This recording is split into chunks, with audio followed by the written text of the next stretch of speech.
കൊച്ചി വാർത്താ ചാനലിലേക്ക് സ്വാഗതം. ഇന്ന് ഉന്നത വിദ്യാഭ്യാസത്തിനും തുടർന്നുള്ള ജോലിക്കുമൊക്കെയായി വിദേശ രാജ്യങ്ങളിലേക്ക് പോകുന്നവരുടെ ഒഴുക്ക് കൂടിക്കൊണ്ടിരിക്കുകയാണ്. ഇത്തരത്തിൽ വിദേശ വിദ്യാഭ്യാസത്തിനായി ഒട്ടുമിക്ക പേരും തിരഞ്ഞെടുക്കുന്നത് കാനഡയെയാണ്.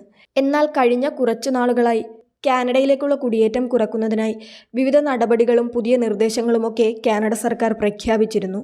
ഇപ്പോഴിതാ വിസ നിയമങ്ങളിൽ കാനഡ മാറ്റം വരുത്തിയതോടെ ആശങ്കയിലായിരിക്കുകയാണ് ഇന്ത്യൻ വിദ്യാർത്ഥികളും തൊഴിലാളികളും. വലിയ രീതിയിലുള്ള കുടിയേറ്റം തടയുകയെന്ന ലക്ഷ്യത്തോടെയാണ് പുതിയ നിബന്ധനകൾ കൊണ്ടുവന്നിട്ടുള്ളത്.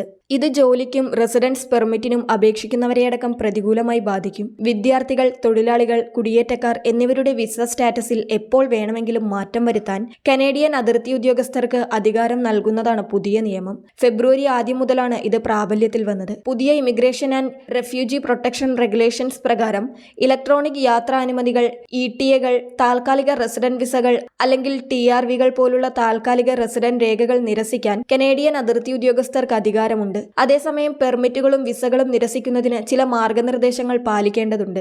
അംഗീകൃത താമസ കാലാവധി കഴിഞ്ഞാൽ വ്യക്തി കാനഡ വിടുമെന്ന് ഒരു ഉദ്യോഗസ്ഥന് ബോധ്യപ്പെട്ടിട്ടില്ലെങ്കിൽ കാനഡയിൽ താമസിക്കുന്ന സമയത്ത് പോലും പ്രവേശനം നിരസിക്കാനോ പെർമിറ്റ് റദ്ദാക്കാനോ കഴിയും. അത്തരം കാര്യങ്ങളിൽ തീരുമാനമെടുക്കാനുള്ള വിവേചനാധികാരം പൂർണ്ണമായും ഉദ്യോഗസ്ഥനിൽ നിക്ഷിപ്തമാണ്. ഒരാളുടെ വിസ നിരസിക്കപ്പെട്ടാൽ അവരെ മാതൃരാജ്യത്തേക്ക് തിരിച്ചയക്കും. കാനഡയിൽ പഠിക്കുകയോ ജോലി ചെയ്യുകയോ താമസിക്കുകയോ ചെയ്യുമ്പോൾ പെർമിറ്റ് റദ്ദാക്കപ്പെട്ടാൽ ഒരു നിശ്ചിത തീയതിക്കകം രാജ്യം വിടാൻ അവർക്ക് നോട്ടീസ് നൽകും. പുതിയ നിബന്ധനകൾ അനിശ്ചിതത്വത്തിന് വഴിയൊരുക്കുമെന്ന് വിദഗ്ധർ പറയുന്നുണ്ട്. ലക്ഷക്കണക്കിന് അന്താരാഷ്ട്ര വിദ്യാർത്ഥികളെയും തൊഴിലാളികളെയുമാണ് ഇത് ബാധിക്കുക, പ്രത്യേകിച്ച് ഇന്ത്യക്കാരെ. സർക്കാർ കണക്കുകൾ പ്രകാരം കാനഡയിൽ ഉന്നത വിദ്യാഭ്യാസം നേടുന്ന വിദ്യാർത്ഥികളിൽ 4.2 ലക്ഷത്തിലധികം പേർ ഇന്ത്യക്കാരാണ്. കൂടാതെ ഇന്ത്യയിൽ നിന്ന് വലിയ രീതിയിൽ സഞ്ചാരികളും കാനഡയിലേക്ക് വരുന്നുണ്ട്. 2024-ലെ 6 മാസങ്ങളിൽ കാനഡ 3,60,000-ലധികം ഇന്ത്യക്കാർക്കാണ് യാത്രാ വിസ നൽകിയത്. കനേഡിയൻ അധികൃതർ പുറത്തുവിട്ട കണക്കുകൾ പ്രകാരം 2023-ലും വർഷത്തിലെ ആദ്യ 6 മാസങ്ങളിൽ 3,40,000 വിനോദസഞ്ചാരികൾ ഇന്ത്യക്കാരായിരുന്നു.